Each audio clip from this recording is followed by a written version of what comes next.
இந்த நிகழ்ச்சி மிக வரலாற்றில் குறிக்க வேண்டிய ஒரு நேரத்தில் நடந்து கொண்டிருக்கிறது. இந்திய அரசியல் சாசனம் உருவாக்கப்பட்டு இந்திய அரசமைப்பு சட்டம் 1950ஆம் ஆண்டு முதல் நம்மை ஆளுகிற ஒரு அரசமைப்பு நிறுவனமாகி இன்றைக்கு இத்தனை ஆண்டுகளுக்கு பிறகு இந்த அரசமைப்பு சட்டத்தை காப்பாற்ற வேண்டும் என்று நாம் போராடி கொண்டிருக்கிறோம். இந்த அரசமைப்பு சட்டம் வேண்டாம் என்று இன்னொரு கூட்டம் பேசிக்கொண்டிருக்கிறது. தந்தை பெரியார் அவர்கள் 1947 ஆகஸ்ட் 15 அன்று இந்தியா விடுதலை பெறுகிறது என்று அறிவித்த போது இது விடுதலை அல்ல, இது மேடோவர் என்று சொன்னார். செக்கு கொடுக்கும் பொழுது வழக்கறிஞர்களுக்கு தெரியும், செக்கு ஒருவர் பெயரில் கொடுத்தால் அவர் அதனை இன்னொருவருக்கு மாற்றி கொடுக்கிற வழக்கம் இருந்தது. அதற்கு பெயர் மேடோவர் என்று. அப்படி அதிகாரத்தை ஆங்கிலேயர்கள் இந்தியாவின் பார்ப்பன பனியா கூட்டத்திடம் ஒப்படைத்துவிட்டு போகிறார்கள். இப்பதான் திராவிட மாடல் வந்திருக்கு. நான் எப்பொழுதும் சொல்லுவதுதான், பெண்களுக்குன்னு இல்லை, என் உயரத்தில் இருக்கிற எல்லாருக்கும். சில பேர் கேட்பாங்க, நீங்க உயரமா அப்படின்னு. நீங்க என்னை விட உயரம்னு வேணா சொல்லலாமே தவிர நான் எப்படின்னு நீங்க சொல்ல முடியாது. உயரம் என்பதும் குட்டை என்பதும் பக்கத்தில் இருப்பவரை வைத்து அளவிடப்படுவதே தவிர தனிநபர்களுடைய அளவு அல்ல. ஆனால் நாம் உருவாக்குகிற இந்த மேடையாகட்டும், மைக்காகட்டும், பஸ்ஸில் வைக்கிற கம்பி ஆகட்டும், படிக்கட் ஆகட்டும், எல்லோருமே 6 அடி உயர ஆண்களை மனதில் வைத்து செய்யப்படுபவை. அப்ப இதை எட்டி பிடிக்கிறதுக்கு ஒரு சின்ன பிளாட்ஃபார்ம் வேண்டி இருக்கு. அந்த பிளாட்ஃபார்மை கொடுப்பதுதான் திராவிட மாடல். அப்படி அறிவுக்கும் திறமைக்கும் இதை அடைய வேண்டிய அந்த மைக்குக்கும் இருக்கிற தூரத்தை குறைப்பதுதான் சமூக நீதி. இந்த சமூக நீதி திராவிட மாடலுக்கு இதுதான் எப்பொழுதுமே ஸ்டாண்டிங் எக்ஸாம்பிள். அந்த அடிப்படையில் நாம் தந்தை பெரியார் அவர்கள் சொன்னார்கள், இவங்க அரசியல் அதிகாரத்தை மேடோவர் செய்கிறார்கள். அன்று பேரறிஞர் அண்ணா அவர்கள், இல்லை, எப்படி இருந்தாலும் இது இந்த நாட்டு சுதந்திரம், இதனை நாம் கொண்டாட வேண்டும் என்று அண்ணா அவர்கள் சொன்னார்கள். இது 2 தலைவர்களுடைய கருத்து. ஆனால் இந்த இரண்டும் இன்றைக்கு சமநிலைப்பட்டு நாம் என்ன காரணங்களுக்காக எதிர்த்தோமோ அந்த அரசியல் சாசனத்தை உருவாக்கிய காங்கிரஸ் கட்சி இன்று நாம் சொல்லுகிற திருத்தங்களை ஏற்றுக்கொள்ளுகிற இடத்திற்கு மாறியிருக்கிறது. இந்தியாவின் முதல் அரசியல் சட்ட திருத்தம் இடஒதுக்கீட்டுக்காக நடந்தது. அதற்கான போராட்டத்தை நடத்தியவர்கள் நாம். அந்த போராட்டத்தை அன்றைக்கு விமர்சனம் செய்த காங்கிரஸ் இயக்கம் இன்றைக்கு ராகுல் காந்தி அவர்கள் அறிவிக்கிறார், நாங்கள் இந்தியா கூட்டணி ஆட்சிக்கு வந்தால் ஜாதிவாரி கணக்கெடுப்பு நடத்துவோம், அது கிட்டத்தட்ட வகுப்புவாரி உரிமைக்கு இட்டு செல்லும். இந்த மாற்றம் ஏற்பட்டிருக்கிற இந்த சூழலில் இதற்கெல்லாம் இடமளிக்கக்கூடிய பிளெக்சிபிள் டாக்குமெண்ட் என்று பாபா சாஹேப் டாக்டர் அம்பேத்கர் அவர்கள் வர்ணித்த அந்த பிளெக்சிபிள் டாக்குமெண்ட், மக்களுடைய தேவைக்கேற்ப மாறுதலுக்கு உட்படக்கூடிய அமைப்பை கொண்ட இந்த அரசியல் சாசனத்தை காப்பாற்ற வேண்டும் என்று நாம் குரல் கொடுக்கிற இந்த காலகட்டத்தில் ஆகஸ்ட் 15 இந்தியாவுக்கு சுதந்திரமே இல்லை, ராமர் கோயில் கட்டிய நாள் தான் இந்திய சுதந்திரத்திற்கான நாள், அதுதான் எங்களுக்கு விடுதலை நாள் என்று நமக்கு எதிர் தத்துவத்தை கொண்ட RSS தலைவர் மோகன் பகவத் அறிவித்திருக்கிறார். இனி அவர்களுடைய அடுத்த அறிவிப்பு, இந்த அரசமைப்பு சட்டம் வேண்டாம், மனுஸ்மிருதியே போதும் என்று வரப்போகிறது. இதை தவிர சில மறைமுக ஏற்பாடுகளை கொண்ட ஒரு டிராஃப்ட் கான்ஸ்டிடியூஷன் அவர்களிடம் இருக்கிறது. இதனை 2000 ஆண்டிலேயே தி ஏசியன் ஏஜ் என்ற ஆங்கில பத்திரிகை மிக வெளிப்படையாக எழுதியது. RSS இடம் ஒரு டிராஃப்ட் கான்ஸ்டிடியூஷன் தயாராக இருக்கிறது. அந்த கான்ஸ்டிடியூஷன் படி இந்தியாவை ஆளக்கூடியது ஜனநாயகத்தின்படி தேர்ந்தெடுக்கப்பட்ட நாடாளுமன்றம் அல்ல, குரு சபா. குரு சபா தான் இப்பயே அப்படிதான் அது நாக்பூர்ல இருந்து ஆண்டு கொண்டு இருக்கிறது. குரு சபா ஆளும். நாடாளுமன்ற உறுப்பினர்கள் என்பவர்கள் அதுக்கு ஜன்சபா அப்படின்னு பேரு. சும்மா மக்கள் ஓட்டு போடுவாங்க, ஒரு விளையாட்டு மாதிரி. அவங்க முடிவெடுக்க முடியாது. அதற்கு ஒரு மிரர் இமேஜ், கண்ணாடியை போல மாநிலங்களுக்கு வித்வத் சபான்னு ஒன்று இருக்கும். அதுக்கு இந்த மயிலாப்பூர் ஃபைன் ஆர்ட்ஸ் எல்லாம் அங்கே வந்து நிற்கும். அவங்க வித்வத் சபா நம்மை வழி நடத்துவார்கள். இந்த மாதிரியான ஒரு டிராஃப்ட் கான்ஸ்டிடியூஷன் ஏற்கனவே அவர்களால் தயாரிக்கப்பட்டிருக்கிறது. அதற்கான சோர்ஸ் மெட்டீரியல் என்னன்னா ஸ்மிருதிகள் தான். இந்த தத்துவ போராட்டம் தொடங்க போகிற இந்த காலகட்டத்தில் திராவிட முன்னேற்ற கழகத்தின் சட்டத்துறை நடத்துகிற இந்த மாநாடு வரலாற்று முக்கியத்துவம் பெற்ற மாநாடு என்று பதிய வைக்கப்படுகிறது. இது மிக முதன்மையான கட்டம். இந்த காலகட்டத்தில் இந்த மாநாட்டில் எனக்கு ஒரு அருமையான தலைப்பு கொடுத்திருக்கிறார்கள். அது என்னவென்றால் இந்திய அரசமைப்பு சட்டமும் மகளிர் உரிமையும் அப்படின்னு. இது ஒரு நல்ல தலைப்பு, நான் பேச வேண்டிய தலைப்பு. ஆனால் நான் இப்பொழுதே ஒரு ஆலோசனை சொல்லுகிறேன். ஒரு பெரிய சட்டவியல் அறிஞர் ஹிலேர் பிராண்டன் என்று ஒரு சட்ட அறிஞர், அவங்க ஒரு புத்தகம் எழுதுனாங்க, the introduction to the feminist jurisprudence அப்படின்னு. அந்த நூலுக்கு அவங்க ஒரு முன்னுரை எழுதும் போது, சட்டங்கள் எல்லாம் ஒரே மாதிரி தான் இருக்கிறது, ஆனால் அதை செயலாற்றுகிற தன்மை, எழுதப்படுகிற முறை என்பது மேஸ்குலினிட்டியால் நிரப்பப்பட்டிருக்கிறது அப்படின்னு எழுதினாங்க. சட்டம் நல்லா தான் எழுதுறீங்க, அதாவது பேசும்போது இலக்கணமாக தான் பேசுறீங்க, பாட்டு எழுதும் போது கோட்டை விட்டுறீங்க அப்படின்ன மாதிரி.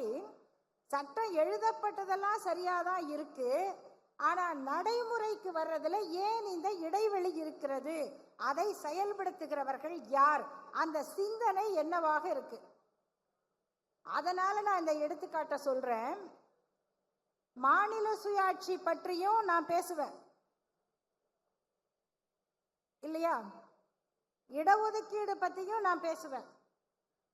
மகளிர் உரிமை பத்தி இந்திரகுமாரும் நல்லா பேசுவாரு, சூர்யா சேவியரும் நல்லா பேசுவாரு. ஆனா நம்ம மனசுல என்ன தோணுதுன்னா, பெண்களை பத்தி ஒரு தலைப்பு பேசணும்னா அதை பெண்கள் தான் பேசணும் இல்லையா? இல்ல ஒரு பெண்ணை பேச கூப்பிடணும்னா அவங்களுக்கு பெண் சம்பந்தப்பட்ட தலைப்பு தான் கொடுக்கணும். இப்படியான ஒரு ஸ்டீரியோ டைப்பிங் நம்ம மனதில் சமூக சிந்தனையாக, சோசியல் சைக்கியாக பதிய வைக்கப்பட்டிருக்கு. அதை மீறி நாம எங்க சிந்திக்க முடியும் என்று சொன்னால், ஒரு சமூக சிந்தனை பின்னணி இருந்தாதான் சிந்திக்க முடியும். அப்படி சிந்தித்தவர்கள் தான் சட்டத்தை உருவாக்குகிறார்கள். அந்த சட்டத்துக்கும் செயல்பாட்டுக்கும் நடுவில் ஒரு சின்ன இடைவெளி இருக்கும். இந்த அடிப்படையை புரிந்து கொண்டால்தான் சட்டத்தின் நோக்கம் வெற்றி பெறும் என்கிற முதல் கருத்தை பதிய வைக்கிறேன். இரண்டாவது, இந்திய அரசமைப்பு சட்டத்தில் பெண்களுக்காக என்று வழங்கப்பட்ட உரிமைகள் உண்டு. ஆண்களுக்கும் சேர்த்து பொதுவாக சொல்லப்பட்ட உரிமைகளில் பெண்களுக்கு பயன் தரக்கூடியவை நிறைய உண்டு. ஆர்டிகிள் 14 சட்டத்தின் முன்னிலையில் அனைவரும் சமமாக கருதப்பட வேண்டும், எல்லா உரிமைகளும் அனைவருக்கும் கிடைக்கும், யாரையும் எந்த வேறுபாடும் காட்டக்கூடாது. 15 இதனுடைய தொடர்ச்சி. 16 அரசு தொடர்பான வேலைகள் போன்றவற்றில் எல்லாரும் சமமா இருக்கணும். இந்த சட்டப்பிரிவுகளில் 15(3) அரசியல் அமைப்புடைய ஆர்டிகிள் 15(3) இதுதான் அரசமைப்பு எழுதப்பட்ட போதே இருந்தது. அந்த பிரிவு என்ன சொல்லியது? ஆர்டிகிள், ஏன்னா நிறைய முந்தியெல்லாம் கேட்பாங்க, இந்த பேருந்துல பெண்களுக்கென்று இடம் ஒதுக்கும் போது அப்பதான் ஆண்களுக்கு பெண் உரிமை பற்றி எல்லாம் ஞாபகம் வரும். அப்ப பஸ்ல ஏறி கேட்பாரு, ஏங்க மற்றதுல எல்லாம் ஈக்குவல் ரைட் பேசுறீங்க, பஸ்ல மட்டும் தனியா சீட்டு கேட்குறீங்களே அப்படின்னு. அவங்க காலையில் எந்திரிச்சு வீட்டில் வேலை செஞ்சு சமையல் பண்ணி பிள்ளைங்களுக்கு பேக் பண்ணி கொடுத்துட்டு ஓடி ஓடி பஸ்ஸில் ஏறி வர்றாங்க. அவங்களுக்கு கால் வலிக்கும், இடுப்பு வலிக்கும், அவங்களுக்கு உட்கார இடம் வேணும். நீங்கள் காலையில் எந்திரிச்சு வீட்டில் பெஞ்சை தேய்ச்சிட்டு காஃபி கொடுத்தா அதை மெதுவாக குடிச்சிட்டு மெதுவாக நீங்கள் குளிக்கிறதுக்கு ஒருத்தர் சுடு தண்ணி வச்சு குளிச்சு கிழிச்சு புறப்பட்டு வர்றதே பெரிய வேலையாக வர்றீங்க. நீங்கள் கொஞ்சம் நின்றுக்கிட்டு கூட வரலாம், தப்பு இல்லை, உங்கள் கால் கொஞ்சம் வேலை தான் செய்யட்டும் அப்படின்னு அப்போ நிறைய பேசுவாங்க ஒரு கட்டத்தில். அப்போ எந்த இடஒதுக்கீட்டு தத்துவத்துக்கும் இதே தான், எல்லாம் ஈக்குவல்ங்கிறீங்களே, அப்புறம் ஏங்க ரிசர்வேஷன்? இப்பயும் அறிவாளிகள் கேட்குறாங்கல்ல, ஜாதி பேரை ஏங்க போடணும் அப்படின்னு. இந்த கேள்விகளுக்கெல்லாம் விளக்கம் கொடுத்த 15(3) என்கிற பிரிவு அரசியல் சாசனத்தில் இணைக்கப்பட்டது. அது அடிப்படையிலேயே இருந்தது. அது இந்த எல்லாம் சமம் என்பது பெண்களுக்கான சிறப்பு ஏற்பாடுகளை, சட்டங்களை வகுப்பதற்கு தடையாக இருக்காது. அது பாசிட்டிவ் டிஸ்கிரிமினேஷன், அவங்களுக்கு முன்னுரிமை கொடுப்பது. அதை போல ஃபண்டமெண்டல் ரைட்ஸ் ஆர்டிகிள் 19, இந்த ஃபண்டமெண்டல் ரைட்ஸில் பெண்களுக்கு எல்லாம் கிடைச்சிருச்சா அப்படின்னா பெரிய கேள்வி. ஏன்னா right to freedom of speech and expression சட்டத்தில் இருக்கு. ஆனால் பெண்கள் நினைச்சதெல்லாம் பேசிட முடியுமா?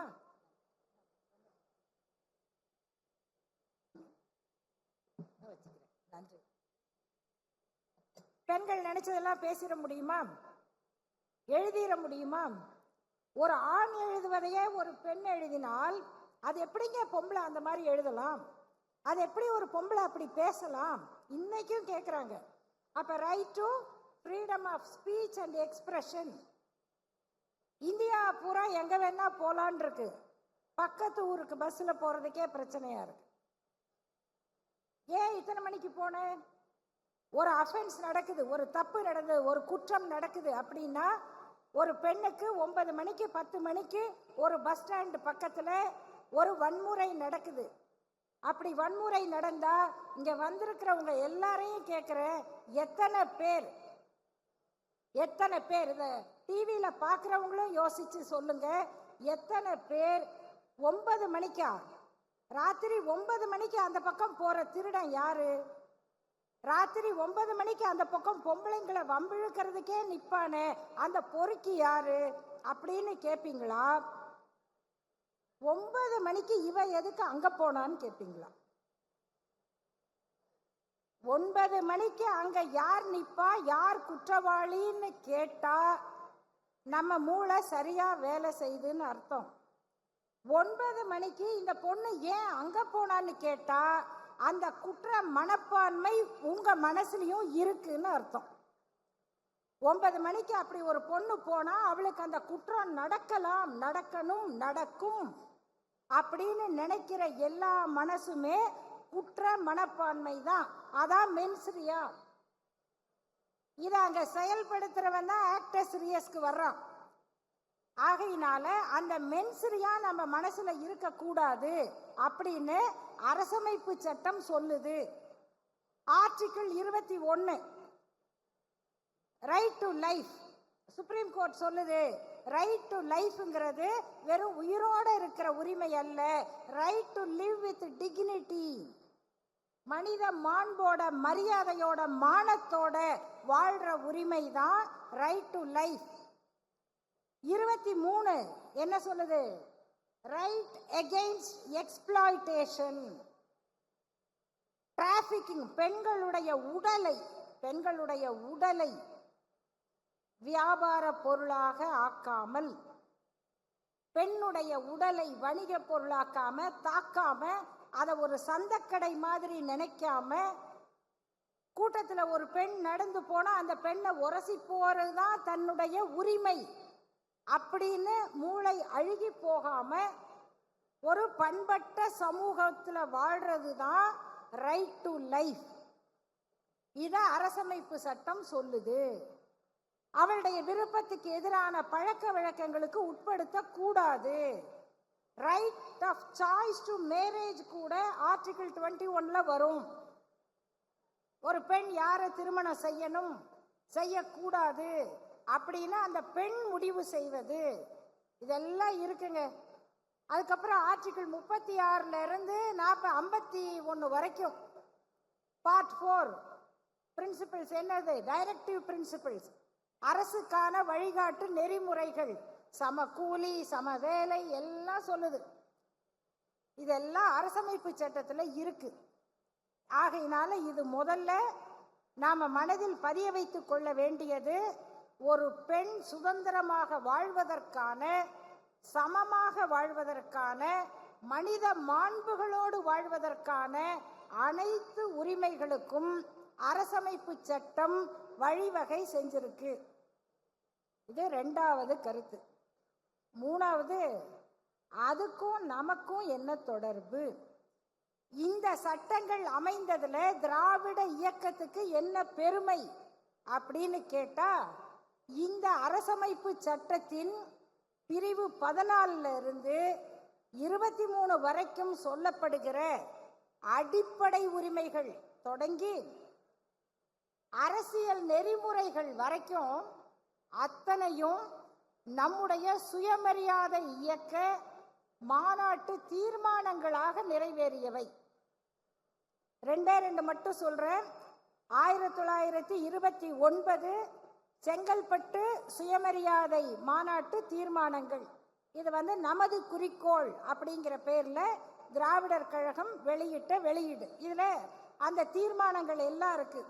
அதுல முதன்மையானதாக சொல்றாங்க, பெண்களின் கல்யாண வயது 16க்கு மேற்பட்டிருக்க வேண்டும் என்றும், மனைவி புருஷன் இருவரில் ஒருவருக்கொருவர் ஒத்துவாழ இஷ்டமில்லாத போது தம்முடைய கல்யாண ஒப்பந்தத்தை ரத்து செய்து கொள்ள உரிமை இருக்க வேண்டும் என்றும், விதவைகள் மறுவிவாகம் செய்து கொள்வதற்கு உரிமை இருக்க வேண்டும் என்றும், கல்யாணம் செய்து கொள்ள விரும்பும் ஆண்களும் பெண்களும் ஜாதி மத பேதமின்றி, ஆர்டிகிள் 21, ஜாதி மத பேதமின்றி தங்கள் மனைவி புருஷனை தேர்ந்தெடுத்து கொள்ள பூரண உரிமை அளிக்கப்பட வேண்டும் என்றும், அதற்கேற்றவாறு கல்யாண சடங்குகள் திருத்தப்பட வேண்டும் என்றும், கல்யாணம் முதலிய சடங்குகளை சொற்ப செலவில் நடத்த வேண்டும் என்றும் இந்த மாநாடு தீர்மானிக்கிறது.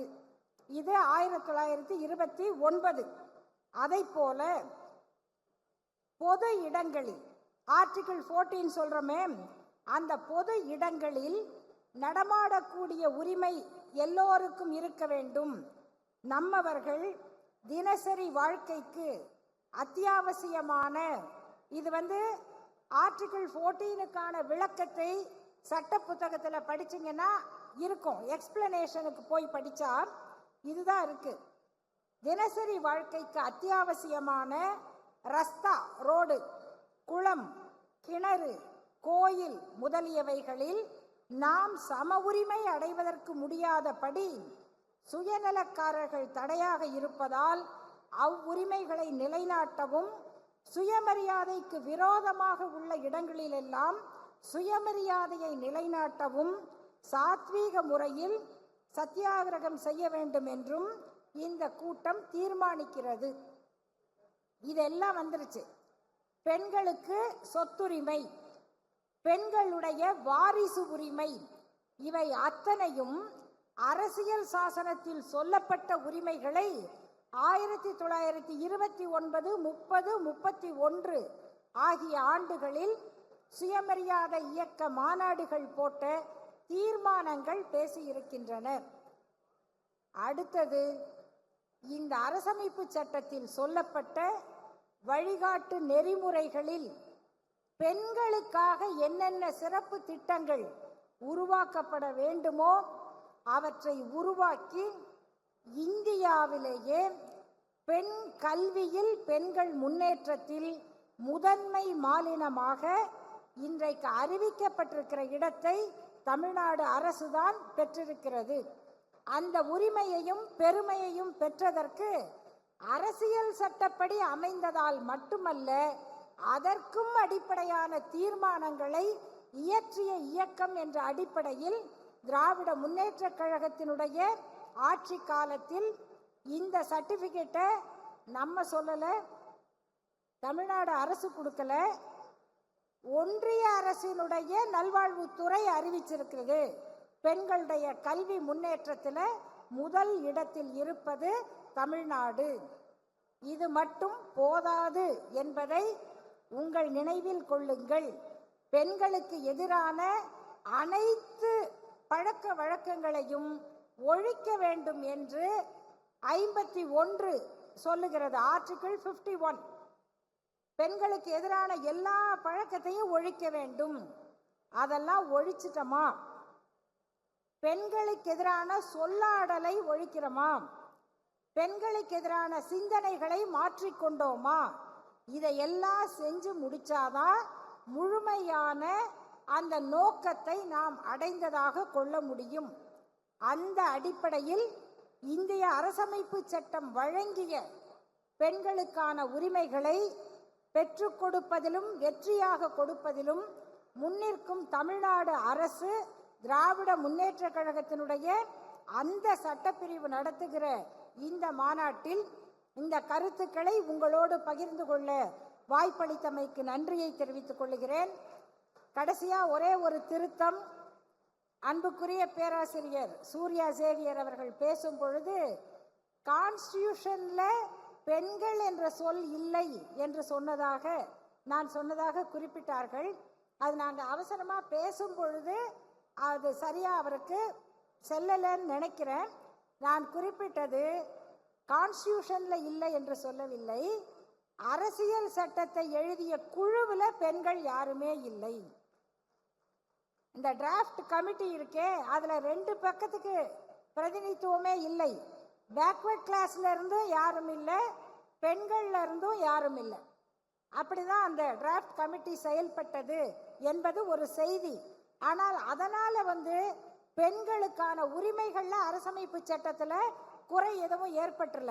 ஒரே ஒரு குறை இருக்கு, அது எல்லாருக்குமானது. அது என்னன்னா, தனிப்பட்ட வாழ்க்கை சட்டத்தை பொறுத்த வரைக்கும் அவரவருடைய மத சட்டங்களே செல்லும் என்று ஏற்றுக்கொண்டது எல்லோருக்குமான ஒரு பிரச்சனை. அது பெண்களுக்கு மட்டுமல்ல, ஆண்களுக்கும் உள்ள பிரச்சனை தான், சமூகத்துக்குள்ள பிரச்சனை. அந்த அளவில் என்னுடைய உரையை இத்துடன் நிறைவு செய்கிறேன். நன்றி, வணக்கம்.